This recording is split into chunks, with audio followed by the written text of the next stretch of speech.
एक लाइन कह पहले कि हम बताए कि के शास्त्र के अनुसार जननी जन्मभूमि से स्वर्गादपि गरियसी, मतारी का स्थान स्वर्ग से जन्मभूमि से बढ़ के होगा।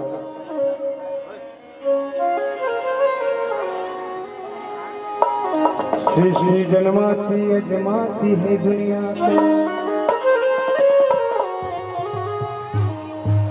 सृष्टि जन्माती अजमाती है दुनिया को, पथमे में दूध को पिलाती है माता, लाख स्तोत्र सहती पर जीभ ना हिलाती है, भले कौड़ी के तीन बीच जाती है माता। जैसे सोना में सिकड़ी ना होला मास्टर साहब, ठीक वही तरह से सिकड़ी में सोना होला। ये देवी की देवता की कोनो आकार ना होला। भक्त जब जब पुकार करला वो रूप में आवेले, कभी दुर्गा कभी काली लक्ष्मी कभी सिद्धि की, लाज लाज भक्ति बचाती है माता, स्वर्ग सितारे बिना बादी को समाबीती, सरस्वती सरिता बहाती है माता। लड़की स्वप्न में दिखाती है कि हे माँ, मेरा आखिर कसूर क्या है, मुझे क्यों मारना चाहती है? कि देखनी ना माई तोहके, कि देखनी ना बाबूजी के, कि पिटवे में बानी मजबूर रे, कि पिटवे में बानी मजबूर रे। ऐसे कि हमारा पीछे जो बच्चियां बोल रही हैं प्लीज कीप साइलेंट, कि हमारा के अरे मारू जनी पिटवा में माई, हमारा के मारू जनी पिटवा में माई, कई हम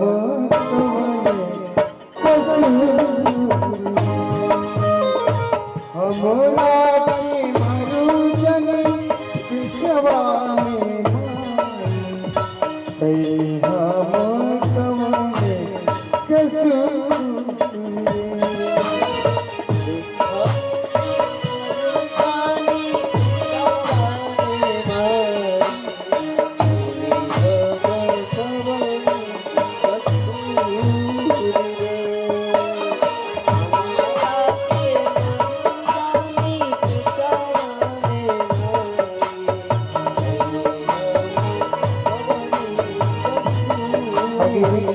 अगली कड़ी में लड़की सवाल करती है कि हे माई, भले तुर गरीबी के सतावे महंगाई,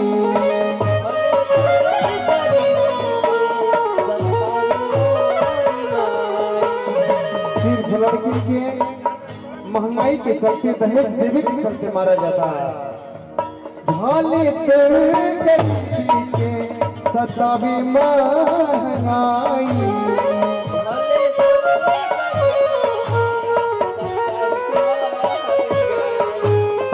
मारे थारी कैसे ते हो सोचले माई,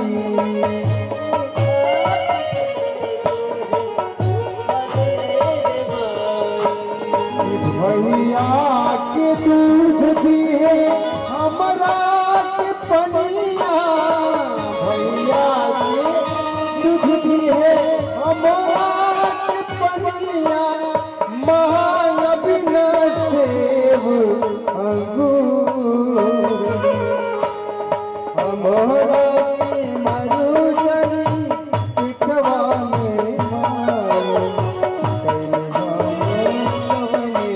कई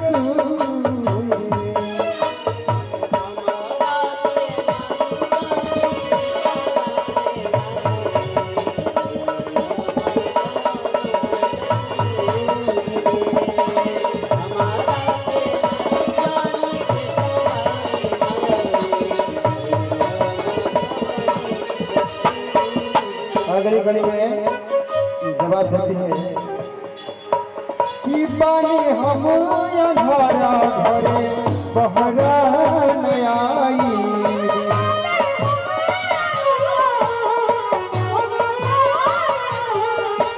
बेटी कहती है कि हे मम्मी हम इस संसार के काल कोठरी में बंद बनी, आखिर जब तक हम बाहर न आए दुनिया के संग कि बानी हम अन्हारा घरे बहरा न आई।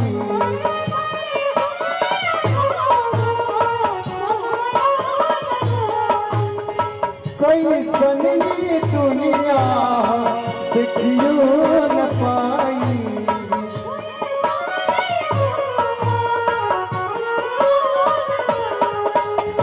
मारी के जे फेंकी देबू बताती है यदि तू ना मानबो ऐसा करबे करबू तो मारी के जे फेंकी देबू कुकुरो सियारा के। मारी के जे फेंकी देबू कुकुरो सियारा के पेटबो न भरी भरपूर।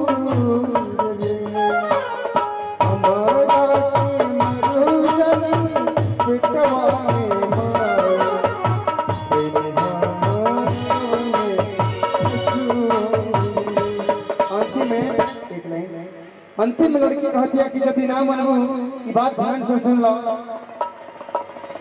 कि दुनिया बखान करे कि माई के करेज के पुत्र भले पुत्र होलन माता को माता ना भूली कि दुनिया बखान करे अरे माई के करेज के कि गलती नहीं थी कौनो हमार सिर्फ करन बात दहेज की। सिर्फ दहेज के चलते हमारे को मारा जाता कि पापा पर पड़ल कि हम अरे मामी पर पड़ल कि देख ले तुम्हें भी जरूर कि हमरा के मरु जनी पिटवा में हम तुम्हें ठीक यही प्रकार से एगो घर में लेडी डॉक्टर बनी, एमबीबीएस डॉक्टर बनी। डॉक्टर के एगो बेटा एगो बेटी। डॉक्टर साहब की लड़की कहते हैं कि मम्मी ये बताओ कि डेली तो 10,000 20,000 रुपया लगे पेट में जब पता चलता कि यूएसजी के माध्यम से अल्ट्रासाउंड के माध्यम से बेटी संतान पैदा ले ले भैया तो भ्रूण हत्या करता हूँ। एक लाइन में बात बात है जिसकी समय कम बात और रोजे रोजे कहता कि मम्मी तू डॉक्टर बड़ी पैसा किलो भ्रूण हत्या करता हूँ गर्दन काटता हूँ तो हमार ई कहना बाकी एगो हम बेटी बानी एगो बेटा बानी बना बेटा बेटी के ब्याह करे के बानो कि ऐसे रोजे रोजे अरे जब गर्दन दबैबू जब गर्दन दबैबू तो मम्मी हो पतो बोला कि मम्मी हो पतो बोला तो हंसे ले आईबू मम्मी हो पतो